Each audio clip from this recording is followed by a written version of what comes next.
بسم اللہ الرحمن الرحیم نحمده ونصلي على رسوله الكريم اما بعد قال الله تبارك وتعالى اعوذ بالله من الشيطان الرجيم بسم الله الرحمن الرحيم لقد كان لكم في رسول الله اسوة حسنة وقال تعالى اعوذ بالله من الشيطان الرجيم وما ارسلناك الا رحمة للعالمين صدق الله العظيم۔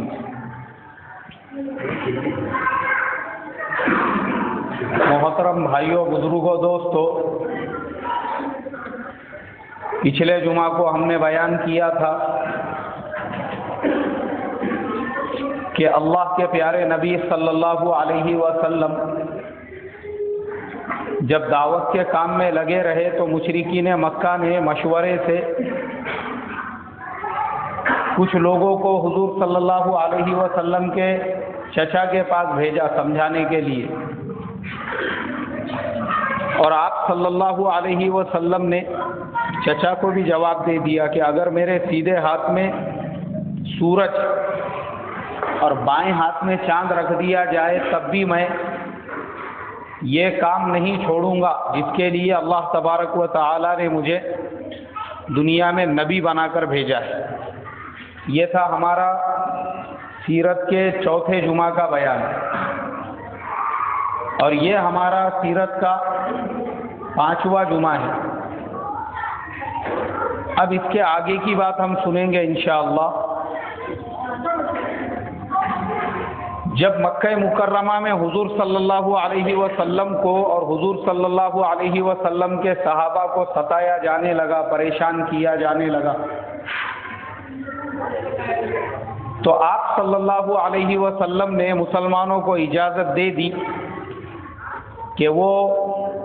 مکے سے کہیں اور اگر ہجرت کرنا چاہے تو وہ کر سکتے ہیں۔ اب صحابہ اکرام مکے سے ہجرت کر کر کے حبشہ کی طرف جانے لگے۔ سب سے پہلی جو جماعت تھی اس میں 11 مرد اور 4 عورتیں تھیں، جس میں حضرت عثمان بن عفان رضی اللہ تعالی عنہ، ان کی بیوی حضرت رقیہ جو حضور پاک صلی اللہ علیہ وسلم کی بیٹی تھی، حضرت عثمان بن مظعون، حضرت زبیر، حضرت جعفر ابن ابی طالب، حضرت مصعب ابن عمیر، یہ وہ پہلی جماعت تھی جو مکہ مکرمہ سے حبشہ جانے کے لیے نکلی۔ حبشہ کہاں پر ہے؟ حبشہ ہے افریقہ میں اور مکہ ہے ایشیا میں، لیکن جدہ اور حبشہ کے بیچ میں سمندر کا ایک چھوٹا سا گلف ہے، ایک چھوٹی سی لائن ہے، بہت بڑا سمندر نہیں ہے، ایک چھوٹی سی خلیج ہے۔ اگر اس کو کراس کر دے تو انسان پھر یہ کونے سے وہ کونے میں ایشیا سے افریقہ میں چلے جاتا ہے۔ تو صحابہ اکرام رضوان اللہ تعالی علیہم اجمعین جب جدہ پہنچے تو وہاں پہ ایک جہاز تیار کھڑا ہوا تھا۔ مکے والوں کو پتہ چلا کہ کچھ لوگ مکہ چھوڑ کے حبشہ کی طرف ہجرت کر رہے ہیں۔ فوراً وہ لوگ روانہ ہوئے جدہ میں ان کو روکنے کے لیے، مگر تب تک یہ جو لوگ تھے جہاز میں سوار ہو کر حبشہ پہنچ چکے تھے۔ اب جیسے جیسے جو مسلمان پریشان ہوتے مشرکین کے تکالیف سے، پریشانیوں سے، وہ مکہ چھوڑ چھوڑ کر حبشہ کی طرف ہجرت کرنے لگے، اور کرتے کرتے اسی طریقے سے 84 لوگوں کی ایک جماعت حبشہ میں جا کر آباد ہو گئی۔ مشرکین مکہ نے جب یہ دیکھا کہ مسلمان حبشہ میں اطمینان سے، سکون سے، چین سے زندگی گزار رہے ہیں، وہاں ان کو کوئی تکلیف نہیں ہے، پریشانی نہیں ہے، تو وہ یہ سکون اور چین کو بھی برداشت نہیں کر سکے۔ اب انہوں نے ایک پلان بنایا کہ حبشہ کے بادشاہ کے پاس جائیں گے اور جا کر حبشہ کے بادشاہ سے شکایت کریں گے اور اس سے جا کر یہ کہیں گے کہ یہ مسلمان اپنی قوم سے بھاگ کر تمہارے پاس آئے ہیں، ان کو واپس کر دو۔ مشرکین مکہ نے مشورہ کیا، عمرو ابن عاص کو اس لشکر کا امیر بنایا گیا، اس جماعت کا۔ ان کے پاس ہدیے دیے گئے، تحفے دیے گئے، گفٹ دیے گئے کہ یہ تمام ہدیے، یہ تحفے حبشہ کے بادشاہ کو دینا، وہاں کے وزیروں کو دینا۔ عمرو ابن عاص وہ سب لے کے روانہ ہوئے، حبشہ کے بادشاہ کے پاس گئے۔ سب سے پہلے وہ بادشاہ کے محل میں جو وزیر وغیرہ تھے بیٹھنے والے، ان کو انہوں نے وہ ہدیے تحفے دیے، اور پھر بادشاہ کی خدمت میں حاضر ہوئے اور بادشاہ کی خدمت میں بھی وہ سارے تحفے پیش کیے، اور بادشاہ سے یہ کہا کہ ہماری قوم کے چند نوجوان، انہوں نے اپنے برادری سے، اپنے خاندان سے، اپنے رشتہ داروں سے بغاوت کی ہے، اور بغاوت کر کے وہ تمہارے ملک میں آ کے رہ رہے ہیں۔ ہم کو ان نوجوانوں کے ماں باپ نے، ان کے رشتہ داروں نے، ان کے خاندان والوں نے آپ کے پاس اس لیے بھیجا ہے تاکہ آپ ان کو واپس کر دیں۔ بادشاہ نے کہا دیکھو، جو لوگ میرے ملک میں آ کے رہ رہے ہیں، ان کو یہاں پہ اگر اطمینان حاصل ہے، سکون حاصل ہے، تو میری یہ ذمہ داری بنتی ہے کہ میں ان کو بھی اپنے محل میں بلاؤں اور ان سے یہ پوچھوں کہ تم اپنے ملک کو واپس جانا چاہتے ہو یا میرے ملک میں رہنا چاہتے ہو۔ بادشاہ کی طرف سے ایک آدمی گیا اور اس نے کہا کہ بادشاہ نے آپ تمام لوگوں کو محل میں بلایا ہے۔ اب وہ جو حبشہ کا بادشاہ تھا، اس کا نام نجاشی تھا۔ مسلمان پریشان ہو گئے کہ ہم اتنے دنوں سے، 1 سال ہو چکا تھا، اس لیے کہ سن 5 نبوی کے اخیر میں اللہ کے نبی نے حکم دیا تھا حبشہ کی طرف ہجرت کرنے کا، اور یہ سن 6 ہجری کا اخیر چل رہا تھا، 6 نبوی کا، نبوت کے 6 سال کا۔ نبوت کا یہ 6 سال تھا۔ اللہ کے نبی صلی اللہ علیہ وسلم کے صحابہ کو 1 سال ہو چکا تھا، اب تک کبھی بادشاہ نے بلایا نہیں، اب بلایا تو وہ سب پریشان ہو گئے۔ انہوں نے مشورے سے حضرت جعفر ابن ابی طالب رضی اللہ تعالی عنہ کو متکلم طے کیا اور یہ کہا کہ بادشاہ کے محل میں جانے کے بعد میں تم نے اکیلے نے بات کرنا۔ اب جب بادشاہ کے محل میں گئے تو انہوں نے دیکھا کہ مکے کے سرداران وہاں پہ کھڑے ہوئے ہیں، ان میں عمرو ابن عاص بھی ہے۔ بادشاہ نے کہا کہ اب بولو تمہارا کیا مسئلہ ہے؟ تو حضرت عمرو ابن عاص نے کہا، وہ بعد میں مسلمان ہو گئے تھے، بولے ہم ان کو لے جانے کے لیے آئے ہیں، ان کے خاندان والے، برادری والوں نے ہم کو بھیجا ہے۔ بادشاہ نے مسلمانوں سے کہا بولو اب تم کیا بولتے ہو؟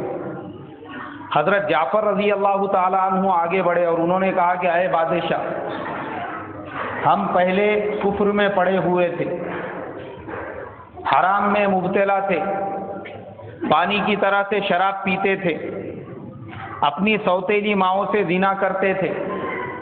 زمین پہ کا خون کھا لیتے تھے، مردار کھا لیتے تھے، ہم میں کا طاقتور اپنے کمزور پہ ظلم کرتا تھا، غلاموں اور باندیوں کو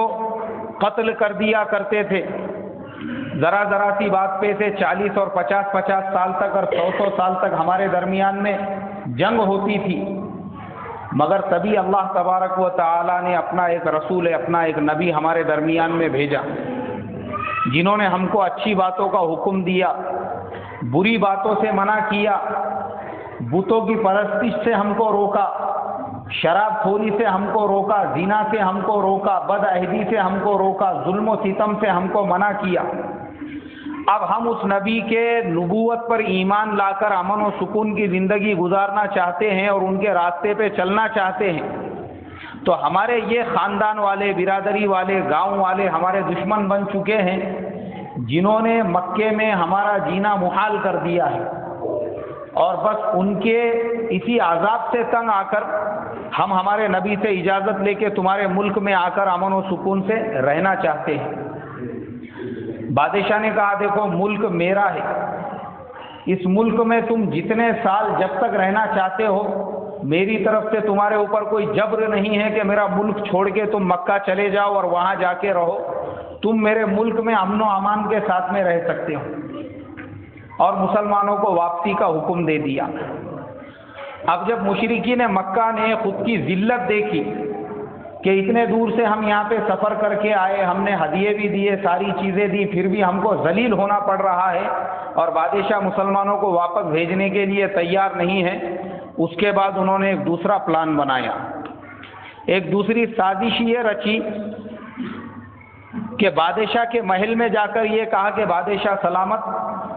یہ حضرت عیسیٰ علیہ السلام کی شان میں گستاخیاں کرتے ہیں اور ان کو برا بھلا کہتے ہیں، اس لیے کہ بادشاہ عیسائی تھا۔ مشرکین نے یہ سوچا کہ اگر ہم بادشاہ کے محل میں ایسا کچھ جا کر کہیں گے تو شاید بادشاہ مسلمانوں کو ہمارے ساتھ واپس بھیج دے۔ اس نے واپس مسلمانوں کو بلانے کا حکم دیا۔ حضرت جعفر رضی اللہ تعالیٰ عنہ کہتے ہیں کہ دوبارہ جب مجھے بلایا گیا اور مسلمانوں کو دوبارہ جب بلایا گیا تو اس وقت میں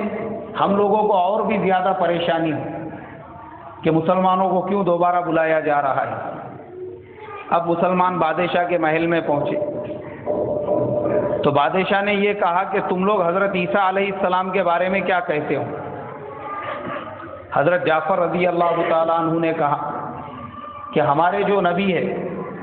انہوں نے ہم کو حضرت عیسیٰ علیہ السلام کے بارے میں یہ تعلیمات دی ہے کہ وہ اللہ کے نبی، اللہ کے رسول، اور پاک مریم سے اللہ نے ان کو پیدا کیا، اس کے علاوہ ہمارے نبی کچھ نہیں کہتے ہیں۔ اور قرآن پاک کی آیت تلاوت کی سورہ مریم کی، وَاذْكُرْ فِي الْكِتَابِ مَرْيَمَ إِذِ انتَبَذَتْ مِنْ أَهْلِهَا مَكَانًا شَرْقِيًّا فَاتَّخَذَتْ مِنْ دُونِهَا حِجَابًا فَأَرْسَلْنَا إِلَيْهَا۔ اللہ تبارک و تعالی نے قرآن میں حضرت مریم اور حضرت عیسیٰ علیہ السلام کی ولادت کا جو واقعہ بیان کیا ہے انہوں نے اس کی تلاوت کی۔ تو قرآن کی تلاوت سننے کے بعد بادشاہ اور اس کے محل میں جتنے بھی اس کے وزیر اور جتنے بھی بڑے بڑے پادری تھے ان کی آنکھوں سے آنسو بہنے لگے۔ وہ کہنے لگے کہ بے شک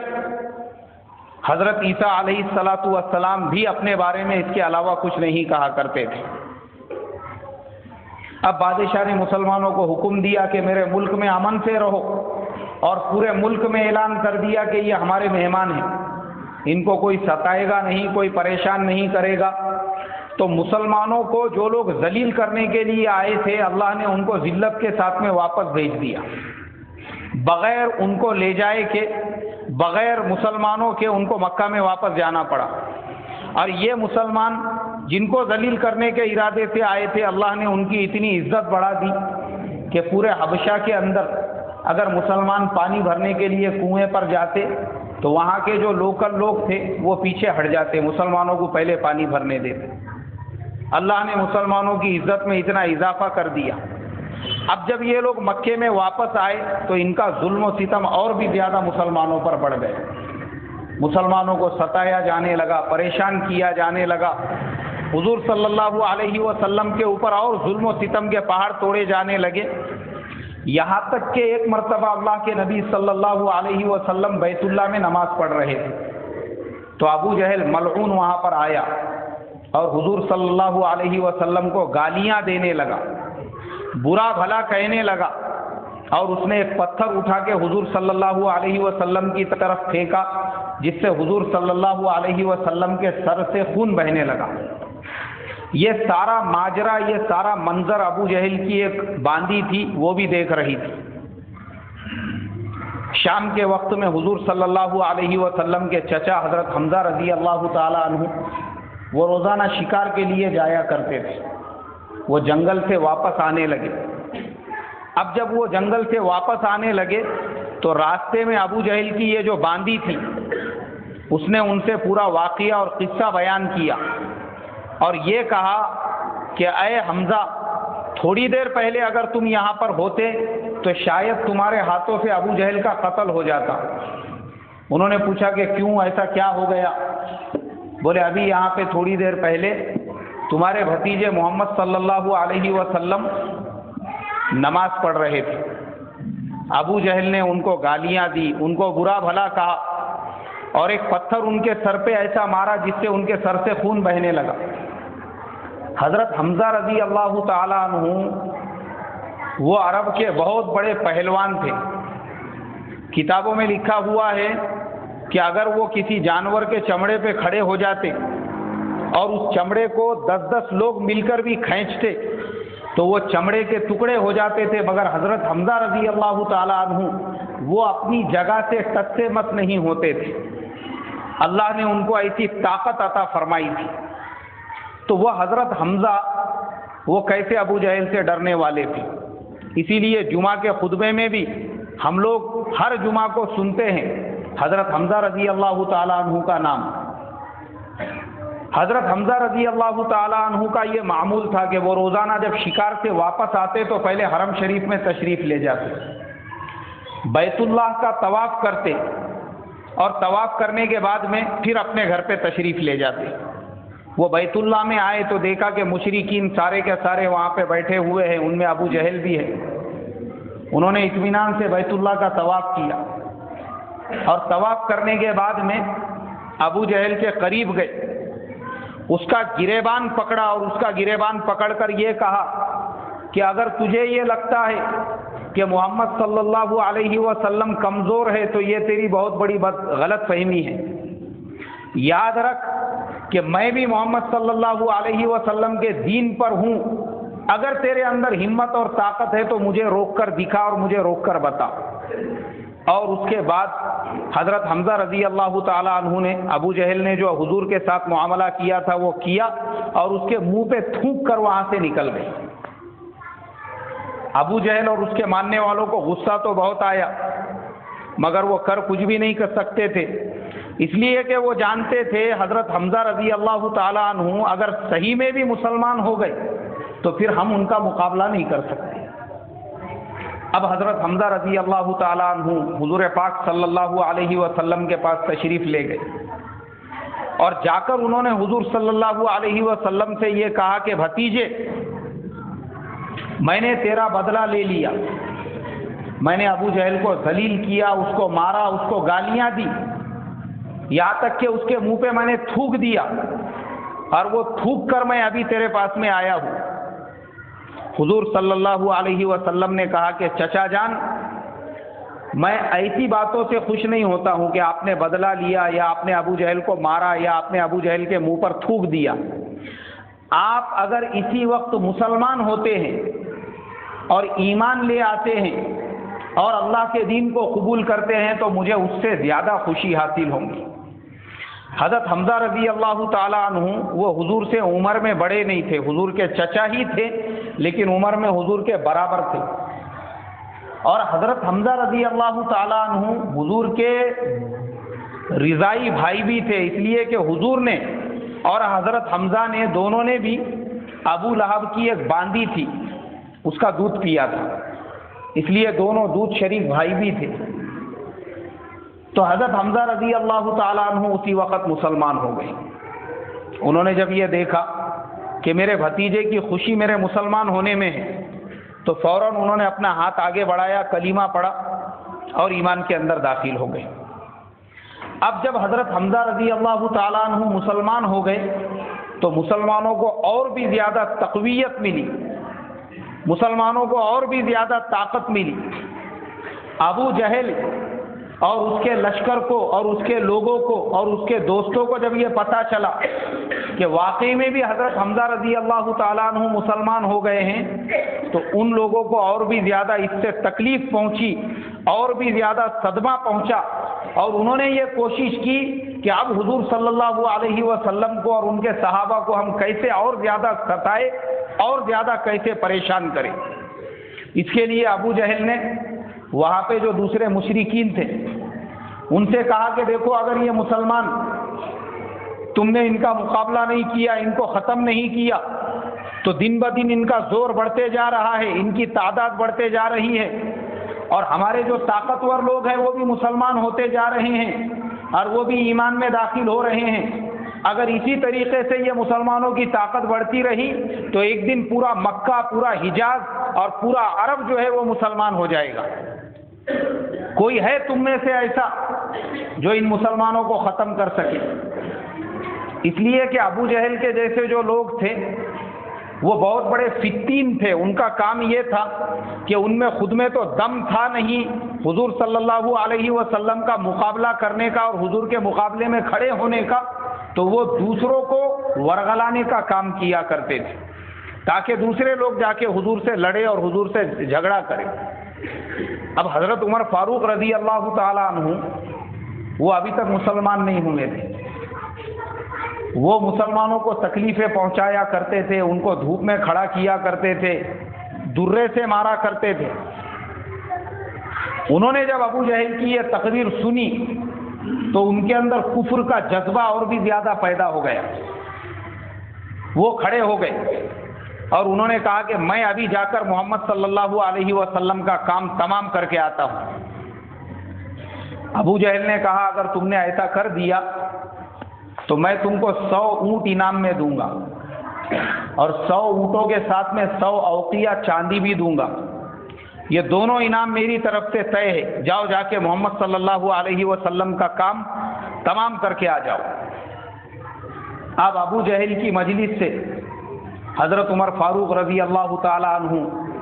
حضور صلی اللہ علیہ وسلم کو قتل کرنے کے ارادے سے بالکل ننگی تلوار لے کر نکلے. پورے جوش میں، پورے جذبے میں، پورے طیش میں، پورے غصے میں کہ راستے میں ان کی ملاقات ہو گئی حضرت سعد ابن ابی وقاص رضی اللہ تعالی عنہ سے. انہوں نے جب یہ دیکھا کہ عمر کے ہاتھ میں تلوار ہے اور وہ بھی ننگی تلوار ہے تو وہ یہ سمجھ گئے کہ ہو نہ ہو عمر کسی کے قتل کے ارادے سے نکلا ہے. انہوں نے کہا کہ عمر کیا ارادہ ہے؟ بولے میں آج حضرت محمد صلی اللہ علیہ وسلم کا کام تمام کرنے کے ارادے سے نکلا ہوں. آج مجھے کوئی بھی روک دے میں رکنے والا نہیں ہوں، ان کا کام تو میں تمام کر کے ہی رہوں گا. حضرت سعد ابن ابی وقاص رضی اللہ تعالیٰ عنہ چونکہ یہ پہلے ہی مسلمان ہو گئے تھے، میں نے پچھلے جمعہ کو بتایا تھا کہ جب حضرت ابو بکر صدیق نے دعوت کا کام شروع کیا تو مکے کے جتنے بھی بڑے بڑے لوگ تھے وہ سب حضرت ابو بکر صدیق رضی اللہ تعالیٰ عنہ کے ذریعے سے ایمان میں داخل ہوئے تھے. انہی میں یہ حضرت سعد ابن ابی وقاص رضی اللہ تعالیٰ عنہ بھی تھے. انہوں نے ابو جہل کی مجلس سے جو حضرت عمر آ رہے تھے ایک دم طیش اور غصے میں ان کو روک کر سمجھایا. کہا کہ دیکھو یہ مت سوچو کہ تم محمد صلی اللہ علیہ وسلم کو قتل کر دو گے تو حضور کا جو خاندان اور قبیلہ ہے وہ خاموش رہے گا، لیکن اگر تم ان کو قتل ہی کرنا چاہتے ہو تو ان کے قتل کرنے سے پہلے ذرا اپنے گھر کا بھی تو حال دیکھو. تمہاری بہن فاطمہ اور تمہارے بہنوئی سعید ابن زید یہ دونوں بھی مسلمان ہو چکے ہیں. اب حضرت عمر فاروق رضی اللہ تعالی عنہ جو حضور کو قتل کرنے کے ارادے سے نکلے ہوئے تھے، جب انہوں نے یہ سنا تو اور بھی زیادہ غصے میں بھڑک گئے اور اپنی بہن حضرت فاطمہ کے گھر کی طرف آگے بڑھے. بہن کے جب گھر پر پہنچے تو دروازہ اندر سے لگا ہوا تھا، اس لیے کہ حضرت خباب رضی اللہ تعالیٰ عنہ وہ ان کی بہن فاطمہ اور بہنوں ہی سعید ابن زید کو قرآن پاک پڑھا رہے تھے، ان کو قرآن سکھا رہے تھے. حضرت عمر نے جب تلوار کا جو مٹھا ہوتا ہے اس سے مارنا شروع کیا دروازے کو تو وہ لوگ گھبرا گئے کہ پتہ نہیں کون ہے. حضرت خباب نے جب دروازے کی چیر میں سے دیکھا کہ عمر ننگی تلوار لے کر سامنے کھڑے ہیں تو انہوں نے کہا کہ فوراً اس قرآن کو اٹھا کے بازو کو رکھ دو، اور خود بھی کمرے میں جا کے چھپ گئے. ان کی بہن نے دروازہ کھولا. حضرت عمر نے پوچھا کہ بتاؤ تم لوگ کیا کر رہے تھے اور کیا پڑھ رہے تھے؟ اب بہن کو مارنا شروع کیا، یہاں تک کہ کتابوں میں لکھا ہوا ہے اتنا مارا اور وہ جو تلوار کا دستہ ہوتا ہے اس سے سر پہ مارا جس سے ان کی بہن کا سر پھٹ گیا اور خون بہنے لگا. اب ان کی بہن جو تھی وہ بھی حضرت عمر کی بہن تھی، جوش میں آ گئی اور کہنے لگی کہ عمر ہاں تم نے صحیح سنا ہے کہ ہم مسلمان ہو چکے ہیں، اگر ایمان میں داخل ہونے کی وجہ سے ہم کو مارا جا رہا ہے تو ہم تم سے کہہ دیتے ہیں کہ مار مار کے تم ہماری جان تو لے سکتے ہو مگر ہمارا ایمان نہیں لے سکتے۔ جب حضرت عمر رضی اللہ تعالیٰ عنہ نے بہن کا یہ جوش دیکھا، بہن کا یہ جذبہ دیکھا، بہن کے ایمان کی ایسی پختگی دیکھی، تو وہ سمجھ گئے کہ اس ایمان میں واقعی میں بھی کوئی چیز ہے جس کی وجہ سے یہ لوگ مار تو کھانے کو تیار ہیں مگر ایمان چھوڑنے کو تیار نہیں۔ انہوں نے بہن سے کہا کہ مجھے بتاؤ تم لوگ کیا پڑھ رہے تھے؟ بہن نے کہا کہ ہم قرآن پاک پڑھ رہے تھے جو اللہ کا کلام ہے۔ حضرت عمر نے کہا کہ وہ قرآن مجھے بھی پڑھنے کے لیے دو۔ بہن نے کہا کہ تم ابھی ناپاک ہو، ابھی تم کفر کی گندگی میں گندے ہو، اس لیے پہلے غسل کرو، اس کے بعد ہم تم کو قرآن پڑھنے کے لیے دیں گے۔ حضرت عمر فاروق رضی اللہ تعالیٰ عنہ نے غسل کیا۔ اب حضرت عمر کی جو بہن تھی انہوں نے حضرت عمر کو قرآن دیا۔ اب وہ زمانے میں جو قرآن ہوتا تھا ہمارے زمانے کی طرح سے کتابوں میں تو لکھا ہوا نہیں ہوتا تھا، وہ یا تو چمڑے کے اوپر ہوتا تھا یا درخت کی چھال پر ہوتا تھا یا کسی کپڑے کے اوپر ہوتا تھا۔ اب ان کے پاس جس شکل میں بھی لکھا ہوا تھا وہ جب انہوں نے حضرت عمر کو دیا تو حضرت عمر اسے پڑھنے لگے اور ان کی آنکھوں سے آنسو بہنے لگے اور وہ یہ کہنے لگے کہ خدا کی قسم میں نے عرب کے بڑے بڑے شاعروں کا کلام سنا ہے، بڑے بڑے شاعروں کی شاعری کو میں جانتا ہوں، لیکن یہ جو کلام ہے یہ شاعری نہیں ہے۔ تم لوگ گواہ رہو، جس دین کو اور ایمان کو تم نے قبول کیا ہے میں بھی اس دین اور ایمان کو قبول کرتا ہوں۔ جیسے ہی حضرت خباب رضی اللہ تعالیٰ عنہ جو کمرے میں چھپے ہوئے تھے انہوں نے حضرت عمر کے زبان سے یہ جملے سنے، وہ باہر نکل گئے اور انہوں نے کہا کہ عمر تمہارے لیے مرحبا ہو، اللہ کے نبی صلی اللہ علیہ وسلم نے کل جمعرات کی شام میں یہ دعا کی تھی کہ اے اللہ عمر یا ابو جہل ان دونوں میں سے کسی ایک کو تو اسلام اور ایمان کی توفیق عطا فرما۔ اللہ نے تمہارے حق میں اس کو قبول کر لیا۔ اس کے بعد حضرت عمر نے کہا کہ مجھے کچھ اور قرآن پڑھ کر سناؤ۔ حضرت خباب رضی اللہ تعالیٰ عنہ نے سورہ طٰہٰ کی تلاوت شروع کی اور پڑھنا شروع کیا کہ طٰہٰ ما انزلنا علیک القرآن لتشقی الا تذکرۃ لمن یخشی۔ اب جیسا جیسا وہ قرآن پڑھ رہے تھے حضرت عمر فاروق رضی اللہ تعالیٰ عنہ ویسا ویسا دہاڑے مار مار کے رو رہے تھے اور یہ کہنے لگے کہ مجھے فوراً اسی وقت حضرت محمد صلی اللہ علیہ وسلم کی خدمت میں لے کر چلو تاکہ میں ان کے ہاتھ پر ایمان کو اور اسلام کو قبول کروں۔ اب حضرت خباب رضی اللہ تعالیٰ عنہ وہ حضرت عمر کو لے کر آگے بڑھے۔ حضور صلی اللہ علیہ وسلم دار ارقم میں بیٹھے ہوئے تھے، وہاں جا کر دیکھا تو دروازہ بند تھا، اس لیے کہ مشرکین مسلمانوں کو ستایا اور پریشان کیا کرتے تھے، اس لیے مسلمان دین کی تعلیم بھی کھلم کھلا نہیں کر سکتے تھے، نہ ہی نماز پڑھ سکتے تھے، بلکہ ہر عمل مسلمان چوری چھپی میں کیا کرتے تھے۔ دار ارقم کے دروازے کو حضرت عمر نے کھٹکھٹایا تو ان کے ہاتھ میں ننگی تلوار تھی۔ کسی نے جا کر دیکھا کہ عمر ہے اور ان کے ہاتھ میں ننگی تلوار ہے۔ حضرت حمزہ رضی اللہ تعالیٰ عنہ نے کہا کہ آنے دو، اگر خیر کے ارادے سے آیا ہے تو ٹھیک ہے، ورنہ اس کی تلوار سے ہی میں اس کا سر قلم کر دوں گا۔ دروازہ کھولا گیا، حضرت عمر رضی اللہ تعالیٰ عنہ اندر داخل ہوئے،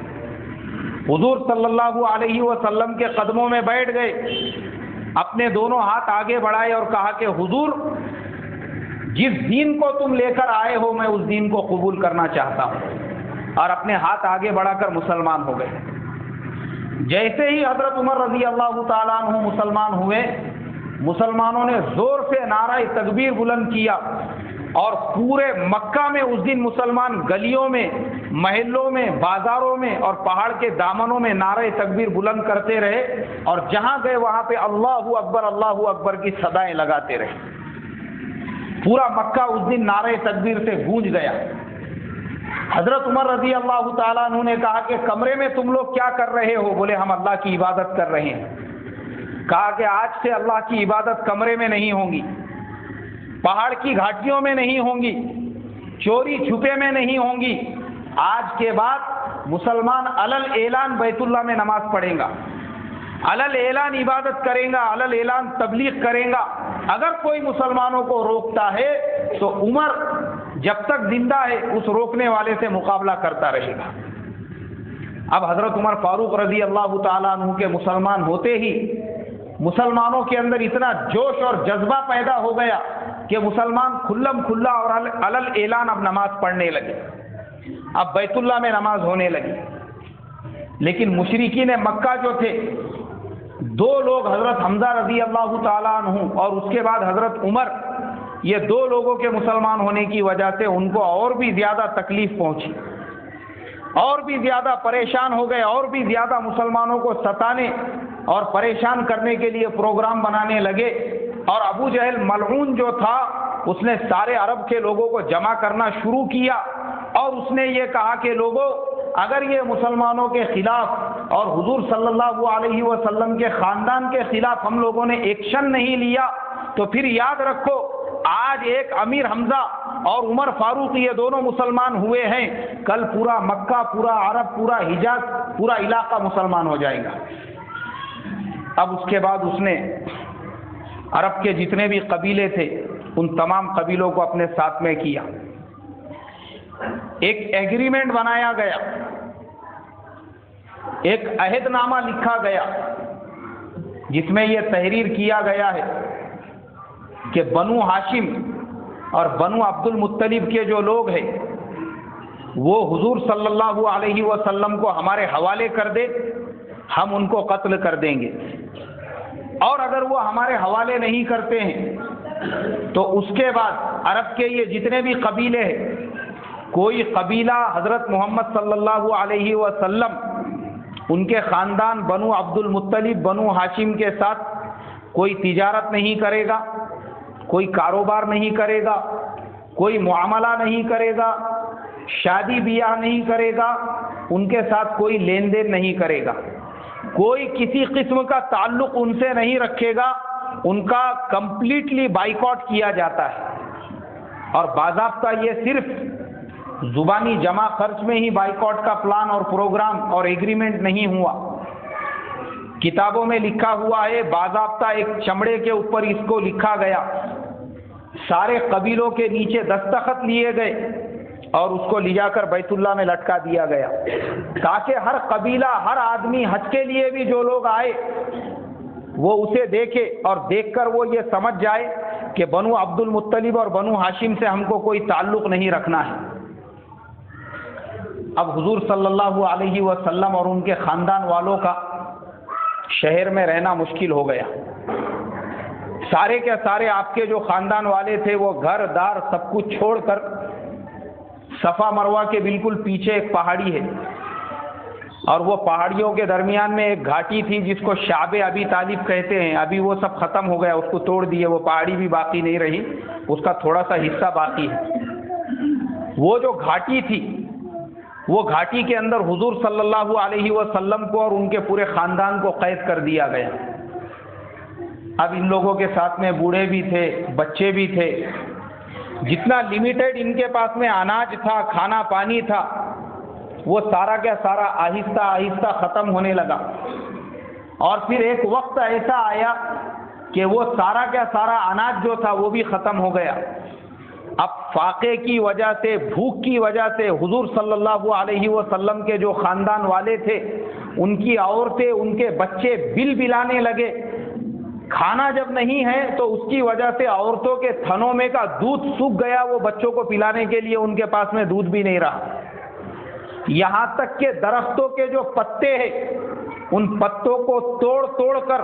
اور پانی میں بھگا بھگا کر وہ لوگ کھانے پہ مجبور ہو گئے، گھاس کھانے پر مجبور ہو گئے. یہاں تک کہ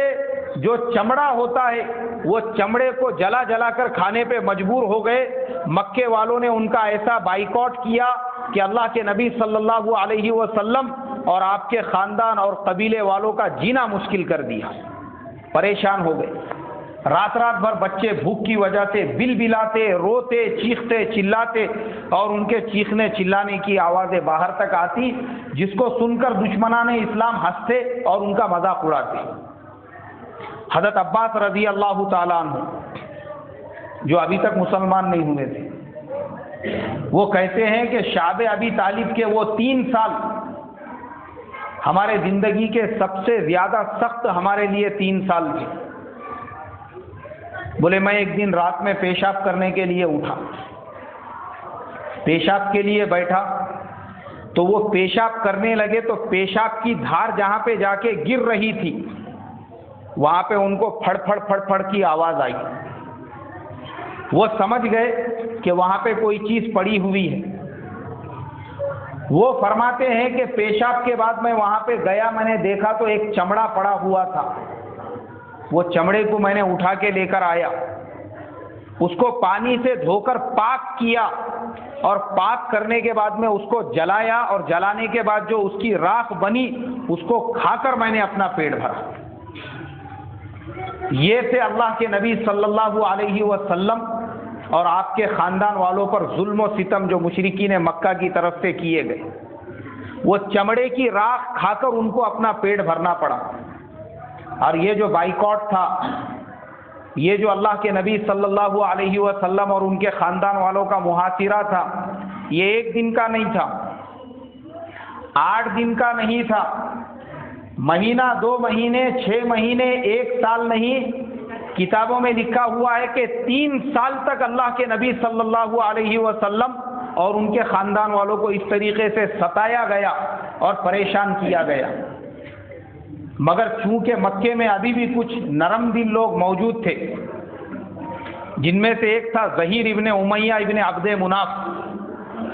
اس نے جب اللہ کے نبی اور آپ کے خاندان والوں کے یہ حالات دیکھے اور بچوں کو رات میں روتے اور چیختے اور چلاتے ہوئے دیکھا، اس کا دل ایک دم نرم ہو گیا۔ حالانکہ وہ مشرک تھا، ابھی تک مسلمان نہیں ہوا تھا۔ اس نے سارے قبیلے والوں کو جمع کیا اور ان قبیلے والوں سے کہا کہ تم لوگوں کے دلوں کو کیا ہو چکا ہے؟ کیا تمہارے سینوں میں دل نہیں ہے جو تم کو ان بچوں کی آوازیں، ان عورتوں کا رونا اور ان بھوکوں کی آوازیں اور صدائیں جو ہے سنائی نہیں دیتی، جس سے تمہارا دل پسیجتا ہو؟ ابھی اسی وقت میں وہ جو عہد نامہ لکھا گیا تھا، وہ جو ایگریمنٹ تھا، تمام قبیلے مل کر اس کو ختم کریں گے۔ سارے قبیلوں کو انہوں نے جمع کیا، اور جمع کرنے کے بعد میں ان تمام قبیلوں کو اتفاق رائے سے اس بات کے لیے تیار کیا کہ تمام قبیلے وہ ایگریمنٹ توڑ دیں، اور تمام قبیلے اس کے لیے تیار ہو گئے۔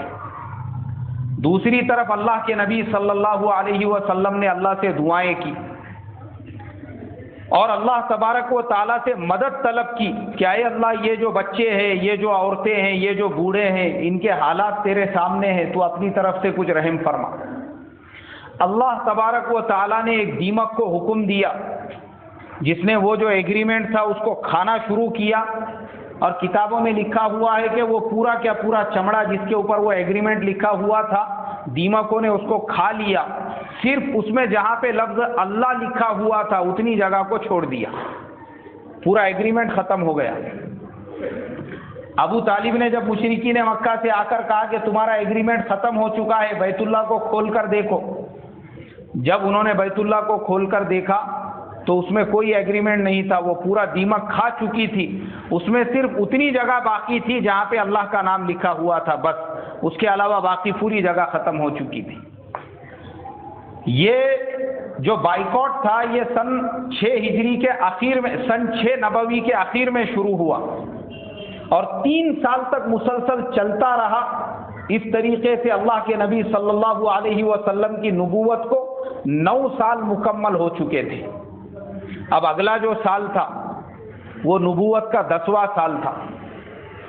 نبوت کے 10ویں سال میں جو واقعات پیش آئے، جیسے اللہ کے نبی صلی اللہ علیہ وسلم کے لیے اس سال کو عام الحزن یعنی غم کا سال قرار دیا گیا، اس کے بعد حضور صلی اللہ علیہ وسلم کو برادری سے باہر کیا گیا۔ اللہ کے نبی صلی اللہ علیہ وسلم نے سب سے پہلے طائف کی طرف ہجرت کی ان کو سمجھانے کے لیے، وہاں پہ آپ کو ستایا گیا، پھر آپ واپس مکے میں آئے، پھر مدینے والوں سے ملاقاتیں کی، عقبہ اولا، عقبہ ثانیہ، اور پھر اس کے بعد میں آپ نے مدینے کی طرف ہجرت کی۔ یہ سارے کے سارے واقعات انشاءاللہ اگلے جمعہ کو بیان ہوں گے۔ اس لیے میری آپ تمام لوگوں سے درخواست ہے کہ اگر ہم سیرت پوری مکمل اور صحیح ڈھنگ سے سننا چاہتے ہیں تو وقت پر مسجد میں پہنچے. جیسا میں نے پچھلے جمعہ کو بھی کہا تھا کہ پہلے میں آپ لوگوں کو واٹس ایپ کے ذریعے سے جو سیرت ریکارڈ ہو رہی ہے وہ بھیج دیا کرتا تھا، مگر میں نے اس سال سے اس کو اس لیے چھوڑ دیا ہوں تاکہ ہم مسجد میں آ کر سیرت سنیں، ہمارے دلوں میں سیرت کی عظمت رہے، سیرت کی اہمیت رہے اور وقت پر ہم پہنچ سکیں. تو اس کے لیے آپ تمام لوگوں سے میری درخواست ہے کہ اگلے جمعہ کے اگر یہ تمام واقعات ہم سننا چاہتے ہیں تو وقت پر انشاءاللہ ہم مسجد میں پہنچنے کی فکر اور کوشش کریں گے انشاءاللہ. اللہ مجھے آپ کو عمل کی توفیق عطا فرمائے. جن کی سنتیں باقی ہے وہ پڑھ لے اور یہ بچوں کو جانے کے لیے جو ہے راستہ چھوڑ دے.